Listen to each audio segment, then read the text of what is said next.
Brand Scientist is a culmination of 35 years of work. Where this started was when I was a youngster. I was taught by David Ogilvy, who I regard as the father of branding.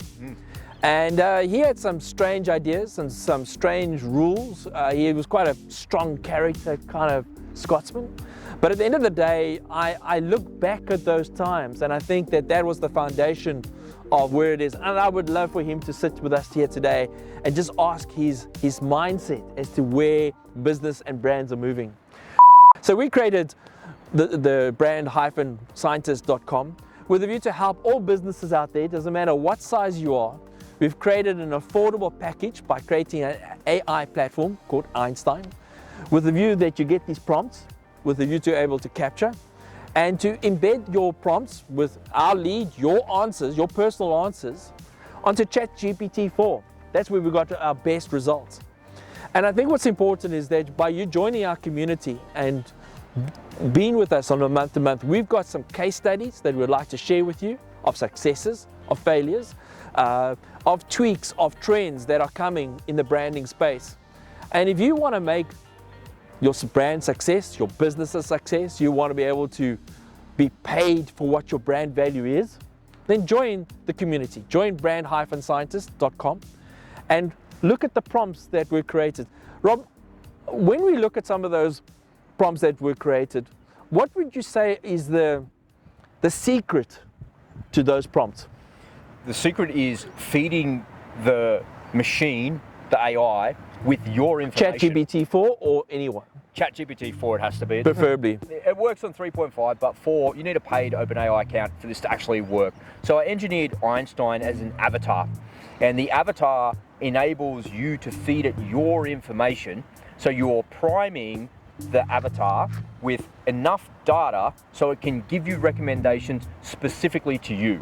So one of the things that really fascinated me about artificial intelligence is it's the collective consciousness of all of humanity.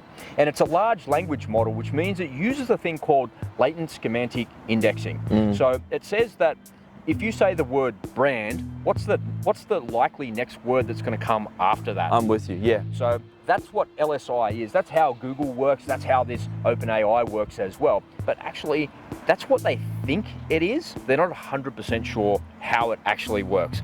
So there's something there in the code, the algorithm, that makes it work like that, but they don't know actually why.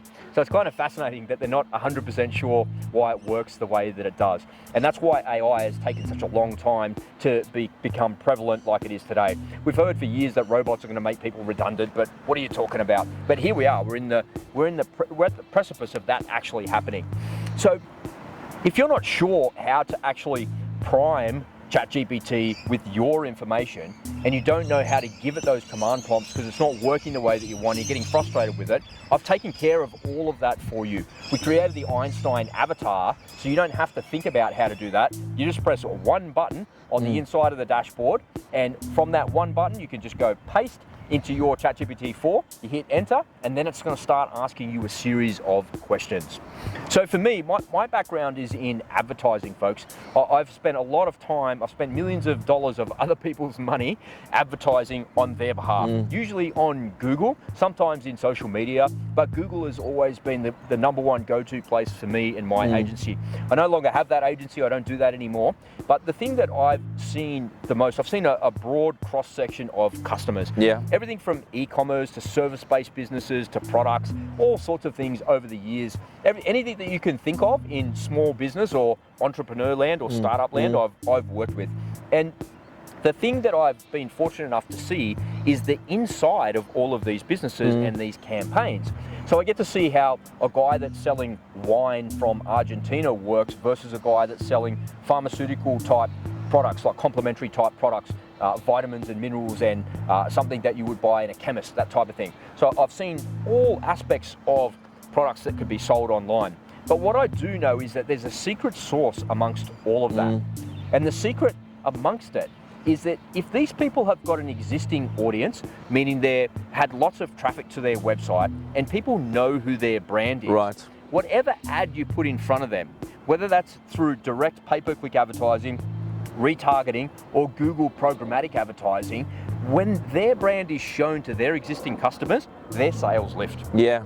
If you have a recognizable brand to your audience, even if it's not to the general public, but it's really strong and it's confident to your audience, you're going to have more sales. Your sales are going to increase. And I've seen that happen over time with multiple different brands. I've worked with I'm not going to say who the customer was, but they were the leading brand in Australia for chemists is Chemist Warehouse. Yeah. So I worked with the number 2 brand. If you could figure out who that was, that's who they are. And they had huge volumes coming through their website.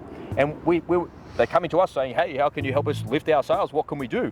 And you look at their campaigns and you can tweak their campaigns and make it a little bit better. And I said to them, why don't we work on getting you a bit more brand recognition? Well, how do you do that? Well, we can do that through retargeting advertising, which they weren't doing. So retargeting was, instead of showing them the specific product that they'd clicked on or they'd seen, we'd show them the brand.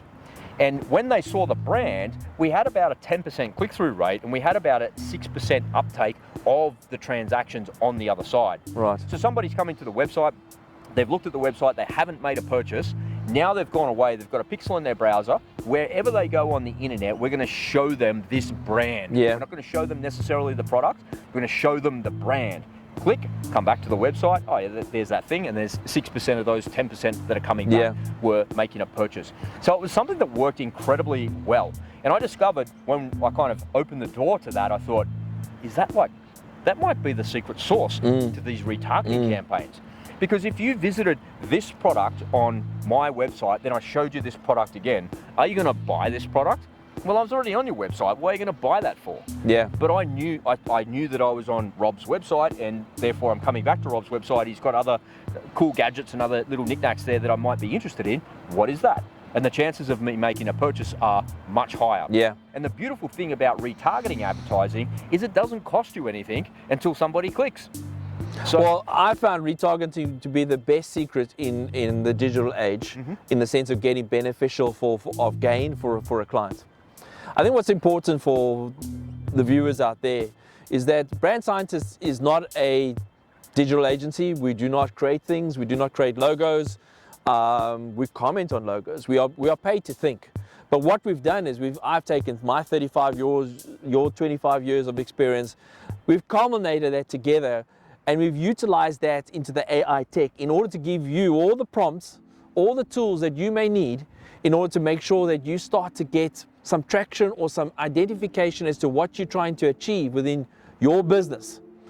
If you need help, we are there to help. We're just a Zoom call away. And in some cases, if it's a case that you need us to do it for you, well, we've got an A team behind us. A whole bunch of people that we've worked with that we can validate have got the experience to take your business to where you want to go. Because some people just say, look, I haven't got the time to do it, whatever the case would be. So we've covered all sides of the fence, but we are not designing anything. And what we are trying to do, we are trying to be the catalyst to help business owners to understand, to not leave any money on the table, and to make sure that you can really start to get your business to grow and scale in value and in promise. And I believe strongly that brands need to have a promise. And I think that's where business owners need to be concentrating on going forward.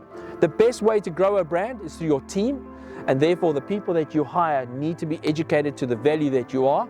The badge will speak for itself if it is placed a number of times in the correct place with identification and recognition values. Yeah, well said, well said.